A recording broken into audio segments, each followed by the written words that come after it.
పరమ పవిత్రుడు పరిశుద్ధుడైనటువంటి అల్లాహ్ యొక్క శుభనామముతో ప్రారంభం. సోదరులారా,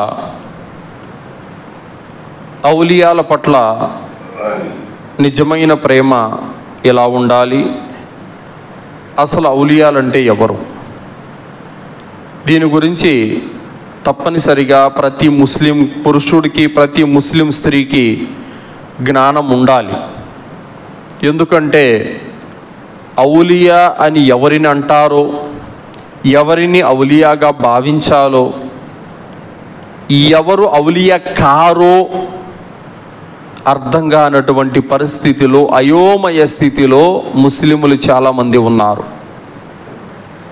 ఔలియాలు అనుకొని ఎవరినెవరినో ప్రేమిస్తున్నారు. సోదరులారా, అల్లాహ్ సుబ్హానహు వ తఆలా ఖురాన్ గ్రంథంలో తెలియచేశాడు. ఔలియాల గురించి కొన్ని చోట్ల తెలియచేశాడు. కానీ ఈరోజు ప్రజలు ఖురాన్ గ్రంథంలో అల్లాహ్ ఏ విధంగా తెలియచేశాడో ఆ విధంగా వారిని గుర్తించకుండా నేడు సమాజంలో బురిడి కొట్టించేటటువంటి వ్యక్తులని ఔలియాలు అని అనుకుంటున్నారు. వలి అంటే అల్లాహ్ యొక్క సన్నిహితుడు, వలి అంటే సంరక్షకుడు, సన్నిహితుడు అన్న అర్థాలు వస్తాయి. ఔలియా అంటే అల్లాహ్ యొక్క స్నేహితుడు. ఇబ్రాహీం అలైహిస్సలాం వారు ఎవరు? అల్లాహ్ యొక్క స్నేహితుడు. అల్లాహ్ సుబ్హానహు వ తఆలా ఇబ్రాహీం అలైహిస్సలాం వారిని ఇష్టపడిపోయి తన స్నేహితుడిగా చేసేసుకున్నాడు అల్లాహ్ తాలా. ఎవరిని? ప్రవక్త ఇబ్రాహీం అలైహిస్సలాం వారిని. అయితే మరి ఔలియా ఎవరైతారు? ఎవరంటే చిత్తశుద్ధితో అల్లాహకు, ప్రవక్తకు పరిపూర్ణమైనటువంటి విధేయత చూపుతూ, అనుక్షణం అల్లాహకు భయపడుతూ, పాప కార్యాలకు దూరంగా ఉంటూ, నిరంతరం దైవారాధనలో కృషి చేసేటటువంటి వారినే అల్లాహ్ యొక్క ఔలియా అంటారు. ఇప్పుడు ఫర్ ఎగ్జాంపుల్, మనలోని వారు ఎవరైనా సరే అల్లాహ్ను, ఆయన ప్రవక్తను విశ్వసించి అమితమైనటువంటి విధేయత చూపుతూ, పాపాలకు దూరంగా ఉంటూ, అతి ఎక్కువగా ఆరాధనలో జీవితం గడుపుతూ, అల్లాహ్ ప్రసన్నతను కోరుకుంటూ ఉన్నట్లయితే గనక అలాంటి వ్యక్తి కూడా అల్లాహ్ యొక్క ఔలియానే. కావున అల్లాహ్ యొక్క ఔలియానంటే భయభక్తులతో మసలుకునేవారు, నిరంతరం దైవారాధనలో కృషి చేసేటటువంటి వారు. అలాంటి వారందరూ కూడా ఔలియాలుగానే పరిగణించబడతారు. అలాగే సోదరులారా, అల్లాహ్ సుబ్హానహు వ తఆలా సూరే యూనుస్ 62-63 ఆయతలు అల్లాహ్ అంటున్నాడు, అలా ఇన్న ఔలియా అల్లాహి లా ఖౌఫున్ అలైహిం వలా హుమ్ యహ్జనూన్. వినండి, అల్లాహ్ యొక్క స్నేహితులకు భయము కానీ దుఃఖము కానీ ఉండదు. అల్లదీన ఆమను వకాను యత్తఖూన్, వారు విశ్వసించిన వారై ఉంటారు, చెడుల విషయంలో అల్లాహకు భయపడేటటువంటి వారై ఉంటారు. అల్లాహ్ యొక్క ఔలియాలకి, అల్లాహ్ యొక్క స్నేహితులకి భయం కానీ దుఃఖం కానీ ఉండదు. వాళ్ళు అనుక్షణం అల్లాహకు భయపడుతూ చెడులకు దూరంగా ఉండే వాళ్ళు అయి ఉంటారు. సోదరులారా, ప్రవక్తలు అల్లాహ్ యొక్క ఔలియాలే. అలాగే సహాబీలు అల్లాహ్ యొక్క ఔలియాలే. ఇంకా సజ్జనుల్లో, పుణ్యపురుషుల్లో, తాబయ్యలలో, తాబయ్యలలో ఔలియాలు ఉన్నారు. కానీ ఈరోజు ఔలియాలు అంటే ఎవరు అంటే కనుక ప్రజల్లో ఈరోజు ఒక అపోహ ఉంది. ప్రజలు ఏమనుకుంటున్నారంటే దర్గాలలో ఉండే పీఠాధిపతులు ఔలియాలు అనుకుంటున్నారు. దర్గాలలో ఉండే పీఠాధిపతుల యొక్క తండ్రులు, తాత ముత్తాతలు ఔలియాలు అనుకుంటున్నారు. సోదరులారా, ఔలియాలంటే వారు కాదు. అల్లాహ్ వాళ్ళతో రాజీ పడి ఉంటాడు. రదియల్లాహు అన్హుం వరదు అన్హు. అల్లాహ్ వారి పట్ల ప్రసన్నుడైపోయాడు, వారు కూడా అల్లాహ్ పట్ల ప్రసన్నులయ్యారు. అలాంటి సహాబీలకు అది వర్తిస్తుంది. ఎవరైతే సహాబీల మార్గంలో నడిచారో అలాంటి వారికి అది వర్తిస్తుంది. అంతేకాని నిద్ర లేసినాంటి దర్గాల వద్ద తాయెత్తులు చుట్టుకొని 100కు 200కు అమ్ముకునే వాళ్ళు అవలియాలు కారు. సోదరులారా, మాకు శక్తులు ఉన్నాయి, మా వద్ద మేము రోగాలు నయం చేసే మహిమలు ఉన్నాయి అని చెప్పి జనాలను బురిడి కొట్టించి జనాల వద్ద డబ్బులు రాబట్టుకున్నటువంటి వ్యక్తులు అవలియాలు కారు. సమాధులు పెట్టుకొని ఆ సమాధుల వద్ద బిజినెస్ చేసుకునేటువంటి వాళ్ళు అవలియాలు కాదు. సోదరులారా, ప్రజలు ఈరోజు ఇదే అనుకుంటున్నారు. దర్గాల్లో ఉండే పచ్చ రుమాలు ఎర్ర రుమాలు కట్టుకునే ఆ ముజావల్లే అవలియాలు అనుకుంటున్నారు. ఆ ముజావల్ యొక్క తండ్రులు తాతలే ఔలియాలు అనుకుంటున్నారు. వాళ్ళే గనక ఔలియాలు అయి ఉంటే దర్గా జోలికి కూడా వెళ్ళరు. సోదరులారా, వాళ్ళే గనక ఔలియాలు అయి ఉంటే ఈ తాయెత్తులు దారాలు షిరుకుతో కూడుకున్న పనులు జోలికి కూడా వెళ్ళరు.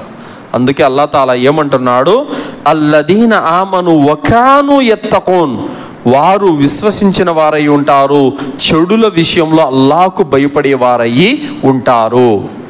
మరి ఈరోజు చాలామంది చూడండి, గల్లీకి ఒక దర్గా కట్టేసి అక్కడ ఒక సమాధి నిర్మించి, ఇదిగోండి ఇది ఔలియా సమాధి, ఇది ఇక్కడ ఔలియా ఉన్నారు అని చెప్పి చెబుతున్నారు. సోదరులారా, మా ఊరు దగ్గర ఒక గుట్ట మీద దర్గా ఉందండి. నేనేంటంటే ఎక్కడికైనా వెళ్ళినానంటే కనుక అసలు ఈ ఊరి చరిత్ర ఏంటి, ఇక్కడ ఉన్నటువంటి ఆ మందిరం చరిత్ర ఏంటి, ఆ యొక్క దర్గా చరిత్ర ఏంటి ఖచ్చితంగా నేను అడిగి మరీ తెలుసుకుంటాను. ఆ విధంగా ఆ గుట్ట దగ్గర ఒక దర్గా నిర్మించారండి. ఎవరు ఆయన అని అంటే కనుక షాషావలి అంట. ఎవరు ఆయన? హజ్రత్ షాషావలి అని అంట. ఆయన ఏం చేశాడంటే కనుక అక్కడ వేర్లు ఆకులు అవి ఇవి అడవి నుంచి తెచ్చుకొని అక్కడ ఉన్నటువంటి పల్లె ప్రాంతం వాళ్ళకి వైద్యం చేసేటటువంటి వాడంట. ఆయన నమాజ్ చదువుకుంటూ అక్కడే అలా వైద్యం చేసుకుంటూ తాయెత్తులు దారాలు మంత్రించడము అంతరాలు వేయడం తంత్రాలు వేయడం చేసేవాడంట. ఆ విధంగా ఆయన అక్కడే ఒక చెట్టు కింద చనిపోయాడంట. ఆయనకి దర్గా కట్టేశారంట. ఆయన ఔలియా అంట. చెప్పండి, ఈ విధంగా షిర్కు పనులైనటువంటి తాయెత్తులు దారాలు అంతరాలు తంత్రాలు మంత్రాలు కట్టుకునేవాడు ఔలియానా? ఎంత పెద్ద గొప్ప బిరుదు ఎవరికి ఇస్తున్నారు? నిరంతరం షిర్కులో ఉంటూ షిర్కు పనులు చేసుకుంటూ షిర్కులోనే చనిపోయిన ఒక ముష్రిక్కి ఔలియా అని వీళ్ళు పేరు పెడుతున్నారు. వీళ్ళు ఔలియాలు కారండి. అలాగే పెద్ద పెద్ద దర్గాలు ఏవైతే పేరు మోసిన దర్గాలు ఉన్నాయో ఆ దర్గాలలో ముగ్గురు చరిత్ర నేను విన్నాను. ఆ ముగ్గురు అంట వాళ్ళు సజీవ సమాధి అయిపోయారంట. ఏమండి, ఇస్లాంలో సజీవ సమాధి ఉందా? ఆత్మహత్య నేరం. అంటే మనిషి ప్రాణంతో బ్రతికి ఉండగానే వెళ్ళి సమాధిలోకి వెళ్ళి కూర్చొని అక్కడ పైన మట్టి కప్పేటేసడం, ఆ విధంగానే అతను మరణించటం, దీన్ని జీవ సమాధి అని అంటారు. జీవ సమాధి ఇస్లాంలో హరాం.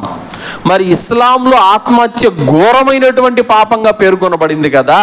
అల్లా యొక్క ఆజ్ఞకు ప్రవక్త యొక్క తరీకాకు వ్యతిరేకంగా జీవ సమాధి అయిపోయిన వాడు ఔలియా ఎలా అవుతాడు? ఎలా కాగలడు?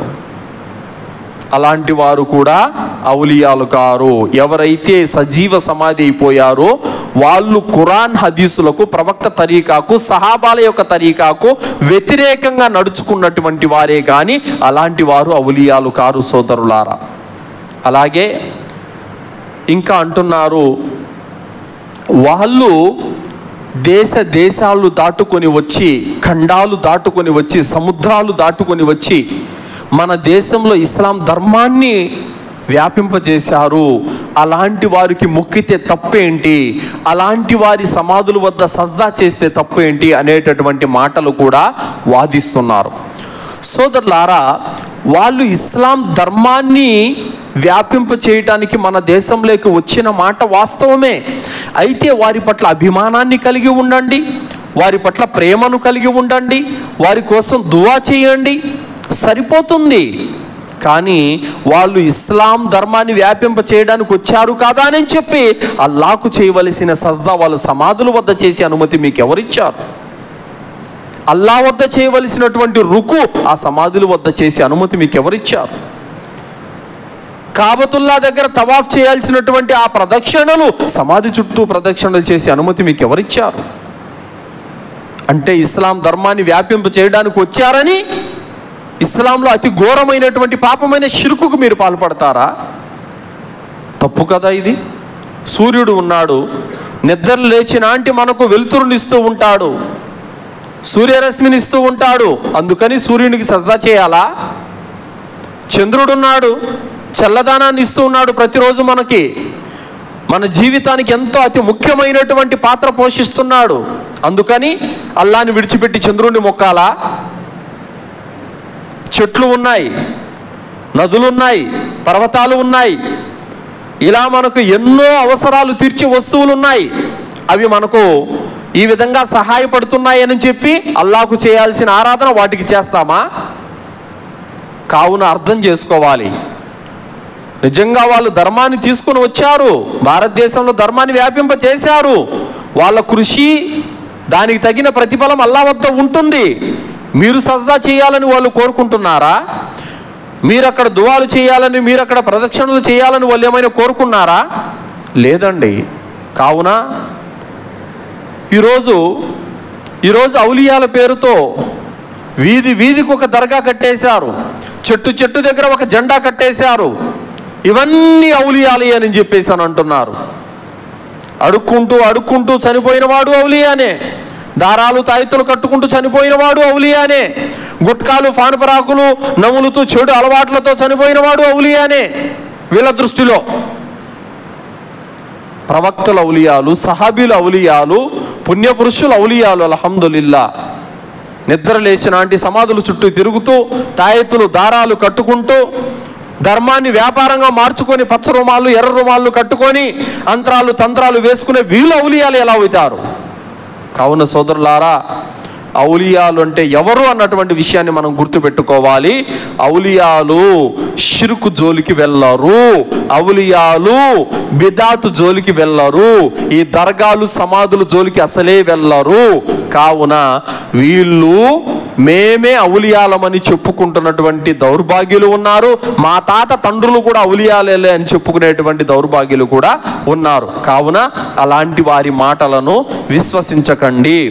అల్లాహ్ సుబ్హానహు తఆలా ఖురాన్ గ్రంథంలో సూరే నిసా 69వ ఆయతలో అల్లాహ్ తాలా అంటున్నాడు, వమన్ యుతిఇల్లాహ వర్-రసూల ఫౌలాయిక మఅల్లదీన అన్అమల్లాహు అలైహిం మినన్ నబియ్యీన్ వస్సిద్దీకీన్ వశుహదా వస్సాలిహీన్ వహసున ఉలైక రఫీహా. అల్లాహ్ సుబ్హానహు తఆలా ఎవరైతే అల్లాహకు ఆయన ప్రవక్తకు విధేయత కనుపరుస్తారో వారే అల్లాహ్ అనుగ్రహం పొందిన షహీదులతోనూ సద్వర్ధనులతోనూ సత్యసంధులతోనూ ఉంటారు.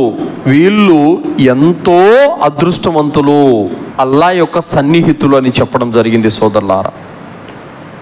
అయితే అల్లాహ్ సుబ్హానహు తఆలా అల్లా యొక్క సన్నిహితులు అని ఎవరినన్నాడు? ఎవరు వాళ్ళనంటే అల్లాను ఆయన ప్రవక్తను దృఢంగా విశ్వసిస్తారు, నమాజును స్థాపిస్తారు, రోజాలు పాటిస్తారు, హజ్జు జకాతును నిర్వర్తిస్తారు. ఇలాంటి భయభక్తులు కలిగిన సదాచార సంపన్నులే అల్లా యొక్క స్నేహితులు. అయితే సోదరులారా, వీళ్ళు ఖురాన్లో సూరే మాయిదా 35వ ఆయతును చదివి ఒక విషయాన్ని వీళ్ళు రూఢీపరిచేటువంటి ప్రయత్నం చేస్తారు. సూరే మాయిదా 5వ సూర 35వ ఆయతులో అల్లాహ్ అంటున్నాడు, యా అయ్యుహల్లదీన ఆమనుత్తకుల్లాహ వబ్తగు ఇలైహిల్ వసీలా వజాహిదు ఫీ సబీలిహి లఅల్లకుం తుఫ్లిహూన్.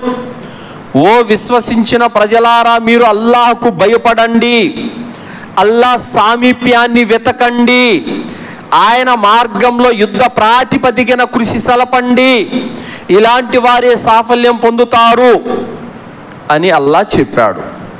చూసారా, అల్లాహ్ సుబ్హానహు తఆలా ఈ ఆయతులో వబ్తగు ఇలైహిల్ వసీలా, అల్లాహ్ సామీప్యాన్ని పొందే సాధనను వెతకండి అని అల్లాహ్ అంటున్నాడు.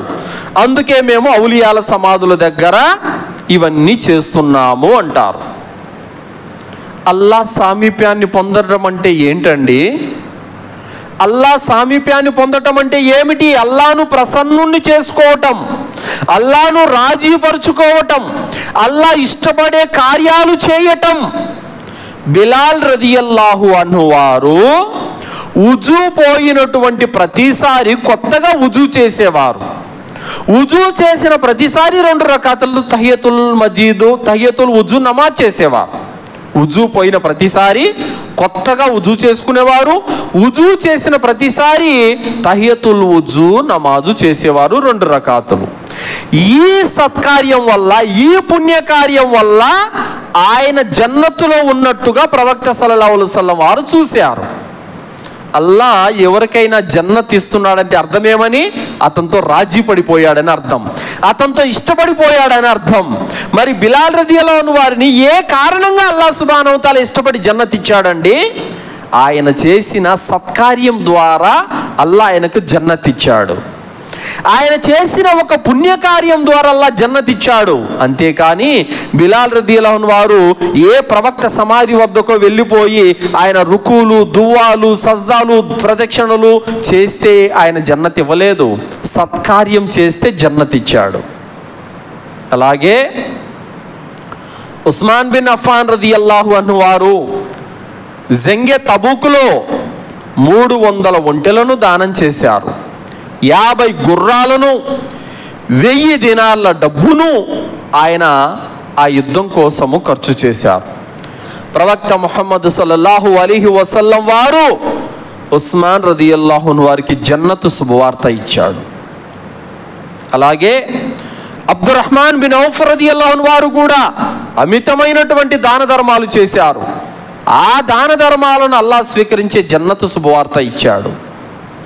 ఏమండి, వీళ్ళ సత్కార్యాలను, పుణ్యకార్యాలను చూసి అల్లా స్వర్గం ఇచ్చాడే కానీ వీళ్ళంతా వెళ్ళి ఏ ప్రవక్త సమాధి వద్దనో దీపాలు ముట్టించలేదు, ఏ ప్రవక్త సమాధి వద్దనో అగరబత్తీలు తిప్పలేదు, ఏ ప్రవక్త సమాధి వద్దనో సజ్దాలు చేయలేదు, ఏ ఔలియా సమాధి వద్దనో ప్రదక్షిణలు చేయలేదు.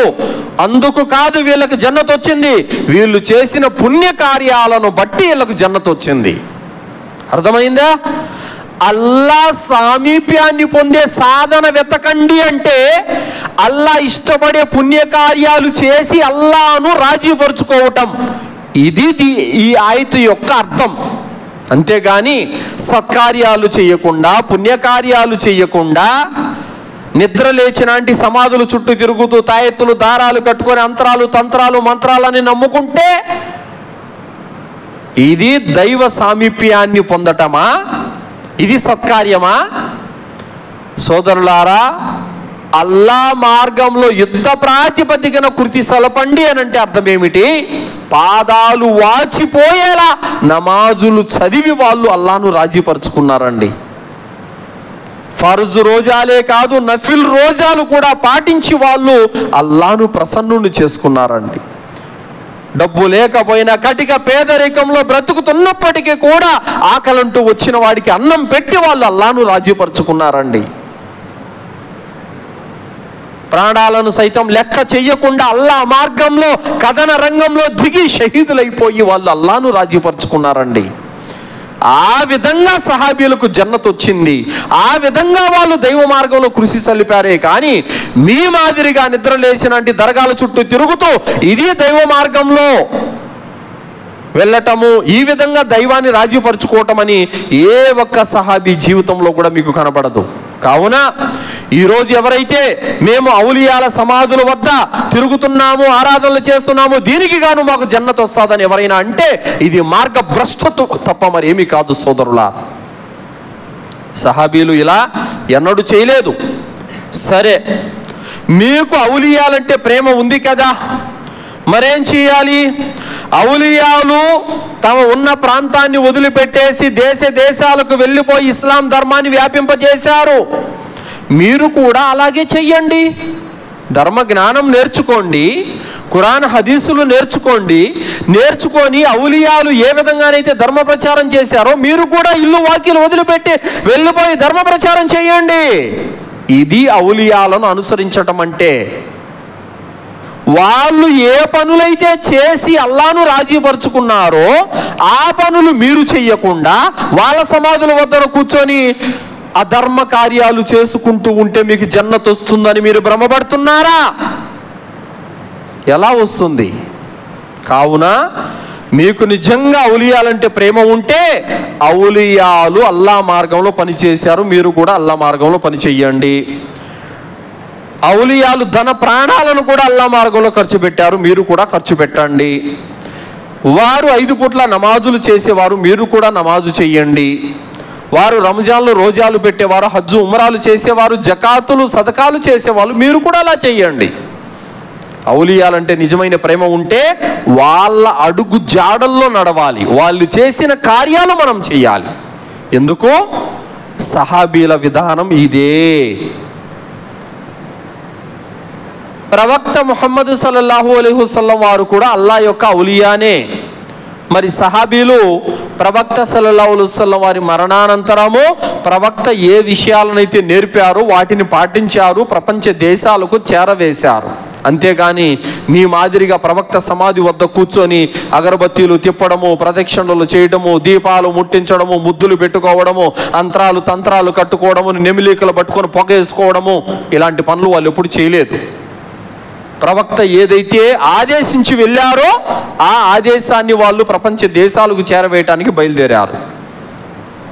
కావున అల్లా యొక్క ఔలియాల పైన మనందరికీ ప్రేమ ఉండాలి, అభిమానం ఉండాలి, వాళ్ళ కోసం దువా చేయాలి. అంతవరకే, హద్దులు మీరిపోయేంత ప్రవర్తించకూడదు. ప్రవక్త నూహ్ అలైహిస్సలాం వారి కాలంలో కూడా జరిగినటువంటి పొరపాటు ఇదే. ఆ కాలంలో వద్దు, సువా, యగూస్, యవూక్, నస్ర్ అనేటువంటి మహా గొప్ప పుణ్యాత్ములు ఉండేవారు. వారి మరణానంతరము ప్రజలు మార్గభ్రష్టులైపోయింది ఈ అతి ప్రేమ కారణంగానే. కావున ఈ అతి ప్రేమ అనేది ప్రవక్తల విషయంలోనూ పనికిరాదు, సహాబీల విషయంలోనూ పనికిరాదు, తాబయ్యల విషయంలో, తాబేతాబయ్యల విషయంలో కూడా పనికిరాదు. ప్రవక్త ఏ మటుకు మనకు లిమిట్ పెట్టారో ఆ మటుకే మనం హద్దుల్లో ఉండాలి. కావున సోదరులారా, ఇక్కడ కబర్లు కట్టి జెండాలు నాటి ప్రతి జెండా ప్రతి కబర్ ఔలియాదేనంటే కాదు సోదరులారా. ప్రవక్త ముహమ్మద్ సల్లల్లాహు అలైహి వసల్లం వారు చెప్పారు, సహీ ముస్లిం 969వ హదీసు, ప్రతి ఆరాధ్య విగ్రహాన్ని చెరిపివేయండి, ఎత్తుగా నిర్మించబడినటువంటి ప్రతి సమాధిని నేలమట్టం చెయ్యండి అన్నారు. ఈ హదీసును బాగా ఆలోచించాలి. సహీ ముస్లింలో 969వ హదీసు, ప్రవక్త సల్లల్లాహు అలైహి వసల్లం వారు సమాధిని నేలమట్టం చేయమన్నారు. అందుకే మీరు చూడండి, మదీనాలోకి వెళ్ళండి, మీకు సహాబీల సమాధులు మీకు కనిపిస్తాయి. ఒక అడుగు ఎత్తు కూడా ఉండదండి సమాధి, జస్ట్ ఒక అర్ధ ఫీట్ ఉంటుంది అంతే, ఎక్కువేం ఉండదు, మట్టిలోనే ఉంటుంది. ఏమండి, ఆ సౌదీ వాళ్ళకి లేదా ప్రేమ సహాబీలంటే? ప్రేమ ఉంది, లెక్కలేనంత ప్రేమ ఉంది. అందుకే వాళ్ళకి సమాధులు గచ్చులు నిర్మించలేదు, దర్గాలు కట్టలేదు, చాదర్లు కప్పలేదు. ఎందుకంటే ప్రవక్త కానీ సహాబీలు కానీ కోరుకున్నది మన నుండి వాళ్ళకి సమాధులు కట్టాలని, అక్కడ దువాలు చేయాలని, అక్కడ ప్రదక్షిణలు చేయాలని, దీపాలు ముట్టించాలని, అగరత్తులు వెలిగించాలని, అంతరాలు తంత్రాలు వేయాలని ప్రవక్త కోరుకోలేదు, సహాబీలు కోరుకోలేదు, ఔలియాలు కూడా కోరుకోలేదు, ఎవ్వరు కోరుకోలేదు అలా చేయాలని. వాళ్ళ అడుగు జాడల్లో నడవాలి, ఇది మనము చేయవలసినటువంటి పని. అలాగే సోదరులారా, అల్లాహ్ సుబ్హానహు వ తఆలా ఖురాన్ గ్రంథంలో తెలియజేశాడు, అఫహసిబల్లదీన కఫరు యత్తఖిదు ఇబాది మిన్ దూని ఔలియా ఇన్న అతదనా జహన్నమ లిల్ కాఫిరూన నుజులా. ఓ ప్రవక్త, ఇప్పుడు ఈ అవిశ్వాసులు నన్ను కాదని నా దాసులను అంటే నా ఔలియాలను వాళ్ళు ఆరాధ్యులుగా చేసుకుంటున్నారు. అంటే వారి యొక్క సామీప్యం పొందటానికి ప్రయత్నం చేస్తున్నారు. అలాంటి వారికి నరక వార్తను వినిపించు అని అల్లాహ్ సుబ్హానహు వ తఆలా తెలియజేశాడు. కావున ఔలియాలను డైరెక్ట్గా వేడుకోవడానికి వాళ్ళేమి దేవుడు కాదు, అలా వేడుకోవాల్సినటువంటి అవసరం కూడా లేదు. కావున సోదరులారా, సహాబీల పట్ల అల్లా తాలా ప్రసన్నుడయ్యాడు. అల్లా ఎలా ప్రసన్నుడయ్యాడు? వాళ్ళు ఏ ప్రవక్త సమాధి వద్దకు వెళ్ళి మొక్కలేదు, ఏ ప్రవక్త సమాధిని వాళ్ళు దర్గాగా నిర్మించలేదు. మరెందుకు అల్లా వారి పట్ల ప్రసన్నుడయ్యాడంటే వారి యొక్క విశ్వాసాన్ని చూసి, వారి యొక్క సదాచరణను చూసి, వారి యొక్క త్యాగాలను చూసి అల్లా ప్రసన్నుడైపోయాడు. అందుకు గాను వాళ్ళకి జన్నత్ ఇచ్చాడు. అంతేకాని వాళ్ళు వెళ్ళిపోయి ఈరోజు మీరు చేస్తున్న అధర్మ కార్యాలు వాళ్ళు ఎన్నడూ కూడా చేయలేదు సోదరులారా. అలాగే సోదరులారా, ఔలియాలకు శక్తులున్నాయి, మహిమలున్నాయి అని చెప్పి వీళ్ళు లేనిపోని కట్టు కథలన్నీ చెప్పేసి ప్రజలను గుమ్మరా చేసేటువంటి ప్రయత్నం కూడా చేస్తున్నారు సోదరులారా. ఇక్కడ మనము గమనించవలసినటువంటి విషయము ఏమిటంటే సోదరులారా, ప్రవక్త ముహమ్మద్ సల్లల్లాహు అలైహి వసల్లం వారు ఒకానొక సందర్భంలో నఖ్లా అనే లోయలో ఖురాన్ చదువుతున్నారు. ఖురాన్ చదువుతూ ఉంటే జిన్నుల సమూహం ఒకటి వచ్చి అటుగా ఖురాన్ విన్నది. ఈ విషయాన్ని అల్లాహ్ సుబ్హానహు వ తఆలా ఖురాన్ ద్వారా ప్రవక్తకు తెలియజేశాడు. అలాగే అమ్మ ఆయిషా రదియల్లాహు అన్హా వారు ఇంట్లో ఉన్నారు. దహియా బిన్ కల్బ్ అనేటువంటి ఒక సహాబీ ఉండేవారు. ఆయన వచ్చారు, ప్రవక్త ముహమ్మద్ సల్లల్లాహు అలైహి వసల్లంతో మాట్లాడి వెళ్ళిపోయారు. ప్రవక్త సల్లల్లాహు అలైహి వసల్లం వారు అన్నారు, ఆయిషా, ఇప్పుడు వచ్చిన వ్యక్తి ఎవరో తెలుసా? అతనే కదా దహియా బిన్ కల్బ్. కాదు, జిబ్రీల్ అలైహిస్సలాం వారు దహియా బిన్ కల్బ్ రూపంలో వచ్చి ప్రవక్తతో మాట్లాడారు. అయినా కూడా ప్రవక్త భార్యకే తెలియలేదు జిబ్రీల్ అలైహిస్సలాం వారు వచ్చినట్టు. అలాగే మరియం అలైహిస్సలాం, ఈసా అలైహిస్సలాం తల్లి గారు, ఆమె కుటీరంలో ఉన్నారు. ఒక ఆయన వచ్చారు, పండ్లు పలహారాలు తీసుకొని వచ్చారు. నువ్వెవరు, నా వద్దకు రావద్దని చెప్పింది ఆమె. అమ్మ భయపడద్దు, నేను దైవదూతనని చెప్పారు. అంటే ఆమంతటా ఆమె కనుక్కోలేకపోయింది ఆయన చెప్పేంత వరకు. అలాగే హదీస్ జిబ్రీల్లో వస్తుంది, ప్రవక్త ముహమ్మద్ సల్లల్లాహు అలైహి వసల్లం మస్జిద్ నబవీలో కూర్చున్నారు. తెల్లటి బట్టలు ధరించి నున్నగా తల దువ్వుకొని ఏమాత్రం ప్రయాణపు ఆనవాళ్ళు కూడా లేనటువంటి ఒక కొత్త వ్యక్తి తెల్లటి దుస్తులు ధరించి మస్జిద్ నబవీకి వచ్చి ఇస్లాం అంటే ఏమిటి, ఈమాన్ అంటే ఏంటి, ఇహ్సాన్ అంటే ఏంటి, ప్రళయం ఎప్పుడు వస్తుందని ఈ 4 ప్రశ్నలు అడిగి సమాధానం తెలుసుకొని వెళ్ళిపోయారు. సహాబీలు అన్నారు, ప్రవక్త ఎవరైనా మేము ఎప్పుడు చూడలేదు కదా అని చెప్పి బయటికి వెళ్ళి చూడండి అనగానే ఆ వ్యక్తి లేడు. ఎవరు ఆ వ్యక్తి? జిబ్రీల్ అలైహిస్సలాం వారు. సహాబాలు అందరూ చూశారు, ఎవ్వరూ కనుక్కోలేకపోయారు. అలాగే ఇబ్రాహీం అలైహిస్సలాం వారు తన ఇంటికి 2 యువకులు వచ్చారు. 2 యువకులు వస్తే ఇబ్రాహీం అలైహిస్సలాం వారు మంచిగా ఆవు దూడను కోసి మాంసం వేయించి వాళ్ళ ముందర పెట్టాడు. వాళ్ళు మేము తినమయ్యా, మేము దైవదూతలము, లూత్ జాతిని నాశనం చేయడానికి వచ్చాము మేమని చెప్పి అన్నారు. అప్పుడు తెలిసింది ఇబ్రాహీం అలైహిస్సలాం వారికి. చెబుతున్న మాట ఏమిటంటే, అగోచర విషయాలు అల్లా తెలిపేంత వరకు ప్రవక్తలకు కూడా తెలియదు. సహాబీయులు ప్రవక్తతో పాటు ఉంటూనే ప్రవక్త చెప్పేంత వరకు వాళ్ళు తెలుసుకోలేకపోయారు. అలాంటిది నిద్ర లేసినాంటి అంతరాలు, తంత్రాలు, దారాలు, తాయెత్తులు అని చెప్పి కట్టుకొని వ్యాపారాలు చేసుకునే వీళ్ళకి అగోచర జ్ఞానం ఉందంట. ఇలాంటి విషయాలు మా వద్ద మహిమలు ఉన్నాయని చెప్పి కరామతులు చేస్తున్నామని చెప్పి ప్రజలను ఎందరినో గుమ్రా చేస్తున్నారు. కావున ముస్లిం సోదరులారా, ఈ దర్గాల వద్ద జరిగే మాయలు నమ్మగాకండి, ఈ దర్గాల వద్ద జరిగేటువంటి కుతంత్రాలలో పడమాకండి, మీ పరలోకాన్ని పాడు చేసుకోవకండి సోదరులారా. దర్గాలలో జరిగేదంతా షిర్కే, దర్గాలలో జరుగుతున్నదంతా బిదాతు, దర్గాలలో జరుగుతున్నదంతా కూడా ఖురాన్ హదీసుకు వ్యతిరేకమైన పనులే. దర్గాలలో జరుగుతున్నదంతా శైతాను యొక్క కార్యాలు. ఆ దర్గాల వద్దకు వెళ్ళకండి, దర్గాల పిచ్చిలో మాయలో పడకండి, మీ పరలోకాన్ని పాడు చేసుకోకండి, మీ కర్మలను నాశనం చేసుకోకండి. మీ పరలోకం సురక్షితంగా ఉండాలంటే, అల్లా వద్ద మీ యొక్క పుణ్యకార్యాలు భద్రంగా ఉండాలంటే ఈ దర్గాలకు వెళ్ళకండి. తాయెత్తుల జోలికి, దారాల జోలికి ఈ సమాధుల వద్దకి వెళ్ళకండి సోదరులారా. అల్లా సుబ్హానహు తాలా మనకు పరలోకాన్ని ఇవ్వాలనంటే మనం ఇలాంటి షిర్కు కార్యాల నుండి తప్పనిసరిగా దూరంగా ఉండాలి సోదరులారా.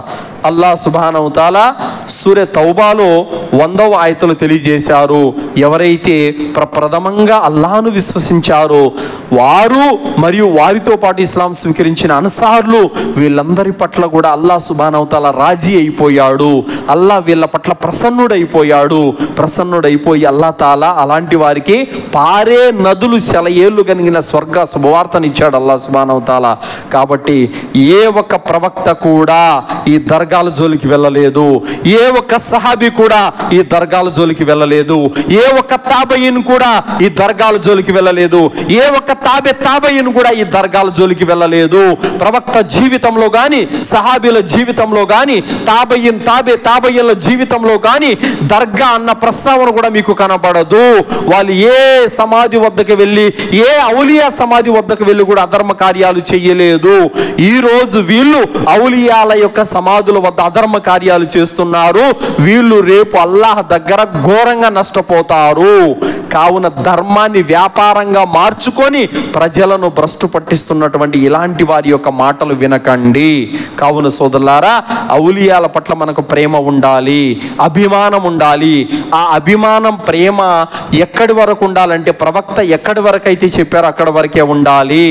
ఎందుకంటే ప్రవక్త ముహమ్మద్ సల్లల్లాహు అలైహి వసల్లం వారు బ్రతికి ఉండగా సహాబీలు అడిగారు, అల్లా యొక్క ప్రవక్త, మేము మీ పాదాలకు సజ్దా చేస్తామని చెప్పగానే ప్రవక్త ముహమ్మద్ సల్లల్లాహు అలైహి వసల్లం వారు చెయ్యొద్దు, ఈ కారణంగానే మీకు గతించిపోయిన జాతులు నాశనం అయిపోయాయి, మీకు పూర్వం వచ్చిన జాతులు ఈ కారణంగానే నాశనం అయ్యాయి, కావున మీరు ఇలాంటి పని చెయ్యొద్దు అని ప్రవక్త గారు వారించారు. ఒకవేళ సజ్దా చేసే అనుమతి ఉంటే భార్యకు నేను సజ్దా చేసి అనుమతి ఇచ్చేవాడిని, కానీ భార్యకు కూడా అనుమతి లేదు. ఎందుకంటే ఒక అల్లాహకు తప్ప ఇంకెవరికి సజ్దా చేయరాదు. ఈ మాట కూడా అన్నారండి. ఏమని?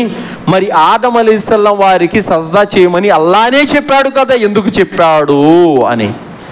అల్లాహ్ సుబ్హానహు తాలా ఆదం అలైహిస్సలాం వారికి సజ్దా చేయమని చెప్పింది గౌరవార్థం చేయమని చెప్పాడు. మేము కూడా గౌరవార్థమే చేస్తున్నాము అంటున్నారు. ఆ కాలపు షరియతు మీకు వర్తించదు. ఇది ప్రతి ముస్లిం తెలుసుకోవాలి.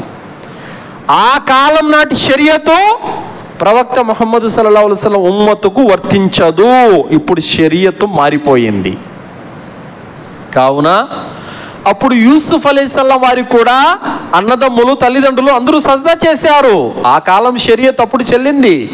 కానీ ప్రవక్త ముహమ్మద్ సల్లల్లాహు అలైహి వసల్లం షరియతులో ఏ మనిషికి కానీ, ఏ ప్రవక్తకు కానీ, ఏ సహాబీకి కానీ సజ్దా చేసే అనుమతి లేదు. కావున మనకు వాళ్ళ పట్ల ప్రేమ, అభిమానం ఉంది సోదరులారా, కానీ షిర్కుకు దారి తీసే అంత కాదు, బిదాతు వైపునకు దారి తీసే అంత కాదు సోదరులారా. కావున అల్లాహ్తో దువా చేస్తూ ముగిస్తున్నాను. విన్నటువంటి విషయాలపైన సదాచరణ చేసే సద్బుద్ధిని అల్లాహ్ మనందరికీ ప్రసాదించుగాక. అల్లాహ్ సుబ్హానహు తాలా ప్రవక్తలపైన, సహాబీలపైన, ఔలియాలపైన, పుణ్యాత్ములపైన అల్లాహ్ తాలా ఎనలేని శుభాలను కురిపించుగాక. అల్లాహ్ తాలా వాళ్ళందరికీ జన్నతులో ఉన్నతమైన దర్జాలను ప్రసాదించుగాక. అల్లాహ్ సుబ్హానహు తాలా మనల్ని షిర్కు నుండి, కుఫ్ర్ నుండి, బిదాతు నుండి కాపాడుగాక. అల్లాహ్ సుబ్హానహు తాలా మనల్ని ఖబర్ శిక్ష నుండి రక్షించుగాక. అల్లాహ్ మనల్ని జహన్నం నుండి కాపాడుగాక. అల్లాహ్ మనందరికీ జన్నతులో ఉన్నతమైన దర్జాలను ప్రసాదించుగాక. ఆమీన్. వాఖిరు దావానా అల్హమ్దులిల్లాహి రబ్బిల్ ఆలమీన్. బారకల్లాహు లనా వ లకుం ఫిల్ ఖురానిల్ అదీమ్ వస్తగ్ఫిరుల్లాహి వ లిసాయిరిల్ ముస్లిమీన్ ఇన్నహు తఆలా జవాదుల్ కరీం.